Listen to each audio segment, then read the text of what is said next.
Hey, this is George. Have you ever heard of Anchor.fm? It's the easiest way to make a podcast. Let me explain. Number one, it's free. Number two, there are creation tools that allow you to record and edit your podcast right from your phone or computer. Anchor will distribute your podcast for you so you can hear it on Spotify, Apple Podcasts, and many more. You can make money from your podcast with no minimum listenership. It's everything you need to make a podcast in one place. Check out Anchor.fm on the iOS and Android systems. Need psychotherapy online or in person? Check out tinyurl.com/THT psychotherapy.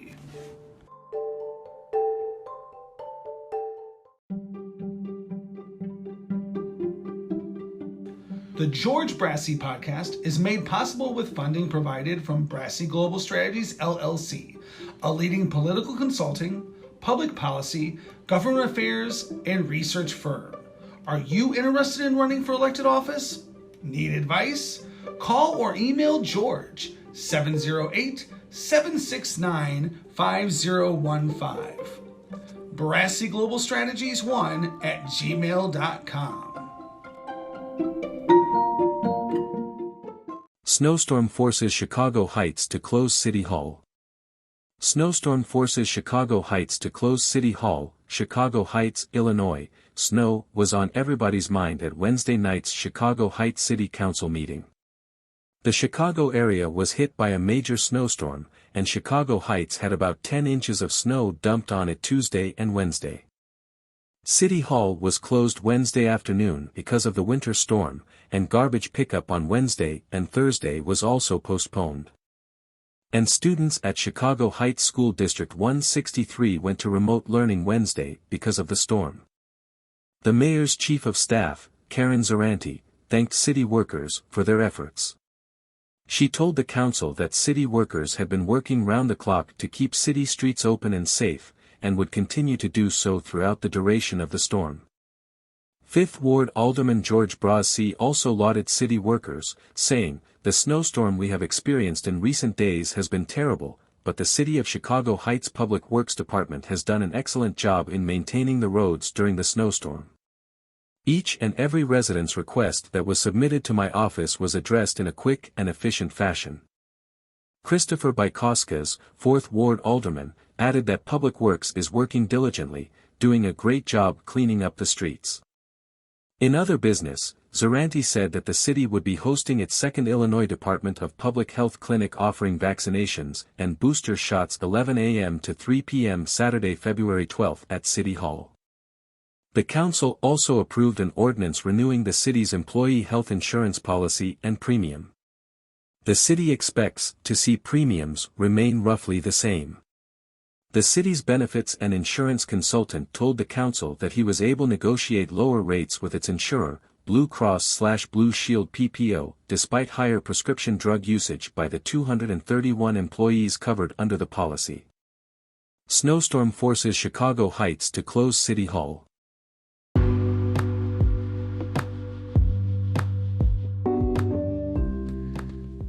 Before we get to the interview, I just want to tell you about our newest sponsor, Union Signs and Printing. Union Signs and Printing is a union sign shop located near Chicago, Illinois, that specializes in the production of corrugated plastic lawn signs used in applications ranging from political and election usages to unions, schools, and businesses. They also produce a vast array of other products, including American-made, union-printed t-shirts, banners, bio cards, literature, door hangers, business cards, and trifold.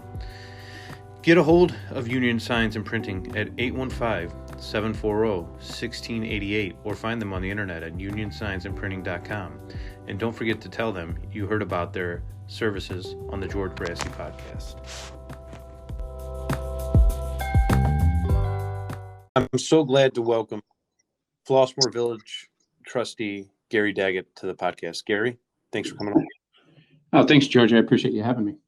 Yeah, no problem. Gary, before we get into your work as trustee, tell the audience a little bit about your day job. What do you do for a living? Yeah, so I own a property inspection business. I've been in business since 2012. used to be a contractor, and when the housing market took a dive in 2007, most of that business went away relatively quickly.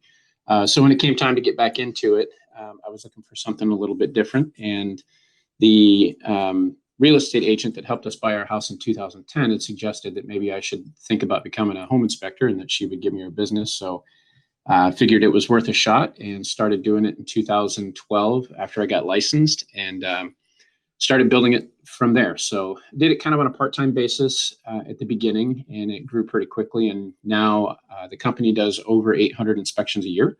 And I'm on pace this year personally to do about 600, which honestly is way too many. I got to bring on more inspectors. What's it like? What's it like for you to own your own business? For me, it just kind of feels like the right place for me to be. I grew up with a dad who was a commission salesman only for 35 years of his life. So growing up, the entrepreneur thing was exampled for me quite often, and so for me, it wasn't an intimidating thing. And my dad kind of always taught me, if you're working for someone else, you're paying someone else's bills, but if you're working for yourself, then you're paying your own. So from a young age, I think I could kind of always vision myself having my own business. It was just a matter of what it was going to be. How did you decide to run for trustee in Flossmoor? Yeah, no, great question.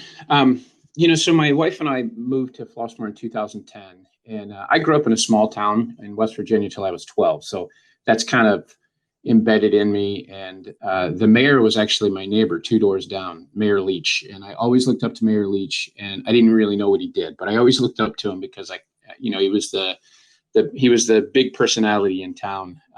But my parents always taught me that wherever I'm at, whatever community I'm a part of, whether it's a neighborhood, a town, a church community, a school community, that I should give as much as I possibly can to it, especially when we receive so much from it. And Flossmoor has been an amazing town for my family, just with the schools, the park district activities. There's tons of opportunities to serve in local events and things like that. So for me, I looked at it and I want to give back any way I can. So I've coached in baseball in Flossmoor for 11 years. And I've coached basketball even when my kids weren't on the team. I've coached basketball at a couple of youth programs. We've done a couple of events for just inclusion. So we went back a little while ago, there was a bit of an issue at HF High School with some racial stuff. So we did just a diversity breakfast where we invited everyone in and sat them at different tables with people they didn't know. And so we just kind of always wanted to give back. And I think I looked at the village government, and I feel like my perspective on it is that a local village government should be non-political. And it should also be a group of different perspectives that come together to try and figure out what's best for the town. And, my idea may not always be the best idea, but when you get all of those ideas together, you most certainly can come up with one that's better than the individual. So I just felt like looking at the local Flossmoor village government when an opportunity came up, I felt like I have a perspective that's a little bit different than some of the other perspectives in that group. And I felt like I had something to offer. So that's kind of what got me going. Now that you're in and officially a trustee, do you still feel that local government is non-political, or is that something you aspire to?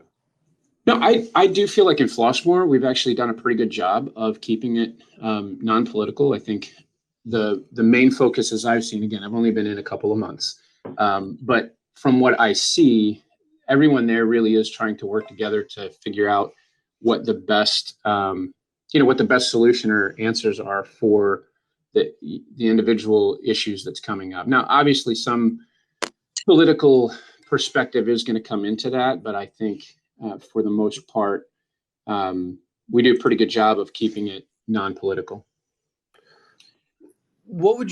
So you grew up in West Virginia. How does the Daggett family in Illinois?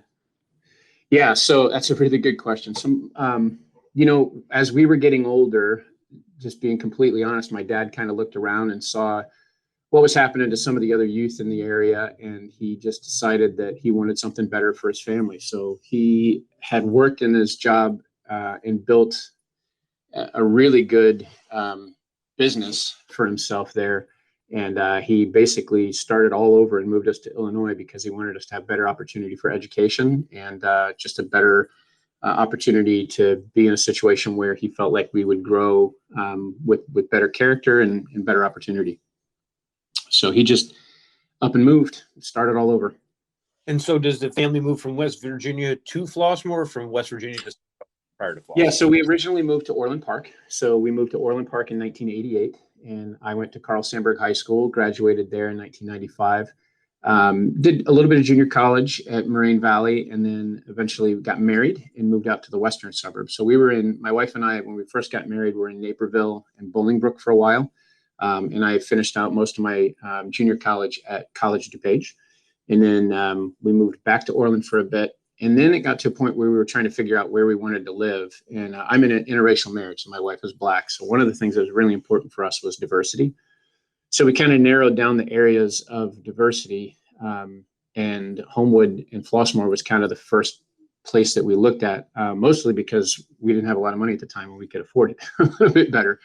But when we got out here, we bought our house in 2010 at kind of the low point of the housing market. After about a year or so living here, we just kind of realized how it's not just diverse on paper, but it's actually an active diversity here in Flossmoor, where, people of all different race, creeds, colors, beliefs, they spend time together. They actually have real relationships, and that's just kind of how the town works. There's an expectation that if you live in Flossmoor, you got to be okay with diversity, and it's actually going to be an active thing. So that's how we ended up here in Flossmoor, and my parents have since moved to Chicago Heights. Oh, well, I'm glad to hear that they're in Chicago Heights. So, Gary, your mayor, Michelle Nelson, is a guest podcast, and she talked about a concept called Flossmoor Gracious. Do you have any thoughts about that? Yeah, I think, whatever phrase you use with it, I feel like the residents, by and large, in Flossmoor, there's just a human decency that's there. I think a common human decency that's not always prevalent or existing in other places. I just feel like people, they have an attitude and a mentality that their way and their life is not the only life here. That, there's a consideration that goes along with living in a community that, you are gracious with your neighbors. You're gracious with people who are coming in. It's just a consideration that you give someone because you would want it yourself. I feel like, for the most part, the residents that I've interacted with here in Flossmoor have that mentality where it's, hey, look, we're all neighbors. We're all living here together, and I have to give some consideration to, what your needs and what your wants are. And if you're doing the same for me, then we're all going to be taken care of, and we don't have to look out for our own interests. We can look out for the interest of everybody, and in that we'll all be taken care of. I think it's one of the things that, honestly, I have no intention of ever leaving Flossmoor, because that's just it really is a small town feel. To me, in the Chicago area, being a home inspector, I go to all the neighborhoods from North Shore to Far West, South Side, everywhere. This is the place where it's like the best small town feel in a suburb near a big city that I've ever seen. Was there something that happened in the village that propelled you to want to run for office? Was there an issue or a local debate? I think when I was looking at it, one of the things that I felt like was a perspective that I bring that I felt like was not as strong as it could be or needed to be is, I feel like local village government should be really easy to do business with. It should be as easy to do business with as possible, whether you're a resident, a small business owner, a corporation looking to move in, or even someone just passing through town and stopping in for lunch. From my perspective, we should make it as easy as possible for residents, business owners to exist in what they're doing here. And I think a lot of that starts with communication, just having really open lines of communication and being responsive to questions that come. I think I had seen situations or instances in the past where how it was communicated, whether intended or not, came across as, well, you're not in the village government, so you don't really know how it works, but we hear you, but we can't really do anything. Instead of having the conversation, I've always been taught to have the conversation. even if the answer at the end is going to be no, at least what I can do is get a better understanding and perspective from where that person is coming from and what they're really looking to accomplish. And, whether it's ordinance that someone wants changed or dealing with the flooding issues that we have, I just felt like the government was not always as open to the conversation as I felt like it could be. It's something that I feel like is a strength of mine. Sometimes I go too far with it, too much conversation, but I just felt like that it can be a strong point of a local government if the residents and the business owners feel genuinely heard and listened to, even if we can't do it. I mean, there's some things that we can't do.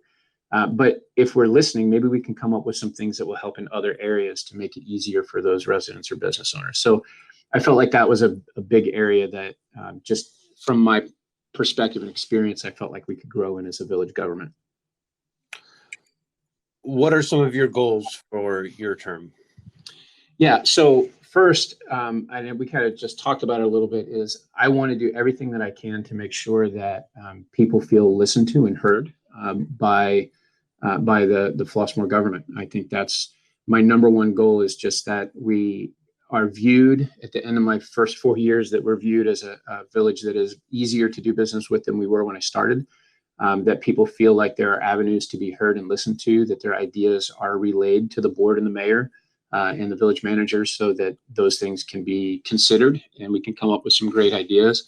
I think also involving more of the people in our village. I mean, in Flossmoor, if you have a need for anything, engineering, police, whatever, you think about it, there's someone in our village who's at the top of their profession.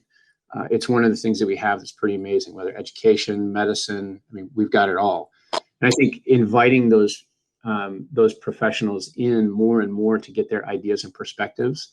So a lot of them have even come to me and said, hey, if I had been asked, I would have given my time for free to help come up with solutions. And I think I just want to help give those avenues for those professionals and people who are at the top of their profession to bring those ideas, because they've got experiences that we may not have, in the village. And I think we can bring those to bear with our ideas and the ways we go. So I think that's the first thing. And then, the other two are really combined. And I think everyone that I've talked to on the board so far and the mayor, we definitely have all, the same mindset with this. I think the ways we might think about going about it could be a little bit different, but we can work together on that. But we've got economic development, which is key. And that economic development is tied very closely to the need to correct our infrastructure deficit. So, we're behind on our repaving of our roads. There are flooding issues that we have that are, well storied here in Flossmoor. And in order to get those taken care of at a faster pace, we really need more economic development. So I think those two go hand in hand, and we're working very diligently on actively finding developers to help with the space on Balmer Road and on Flossmoor Road, and then some of the other areas, and trying to bring more businesses into Flossmoor Commons and other areas that we have. And bringing that added tax revenue will go a long way to be able to help take care of some of these other infrastructure things and other areas in the village that we just need money in order to move forward. And Flossmoor is an interesting place because we have a lot of bedrooms and very little commercial space, which that's part of the the ambiance of the village is part of what makes it special, but it brings a unique set of challenges because until we get the available land developed for commercial use that we have, kind of puts a bigger tax burden on the residents, more so than the businesses. So I think working really diligently with the mayor and the board to move forward with that economic development, and then keep moving forward as fast as we possibly can with the infrastructure needs that we have. Those are the goals. And then personally, just connecting more and more with the residents here. I think I got a lot of votes for people that I had never met. They just saw some videos and online, or had heard about me or knew me from the community. But I want to get to know as many as the residents as possible, so that I can learn their perspectives, because there's so many great ideas out there. And I think there's also problems that we don't even know are problems, because we just have to have more conversations. Trustee Daggett, what do you think the general public gets wrong about the village of Floss? Yeah, I think from my perspective on it, I think one of the things, because I'm guilty of this as well, is I was very critical of how, in my view, how slowly things moved. And one of the things that I realize now being a trustee is that it takes time to get these things moving. There's rules and regulations we have to follow, even how often we can have conversations as a group, as a board. There are things that slow down the process. And, we're not a home rule government. And for the record, I'm not a fan of home rule. I feel like that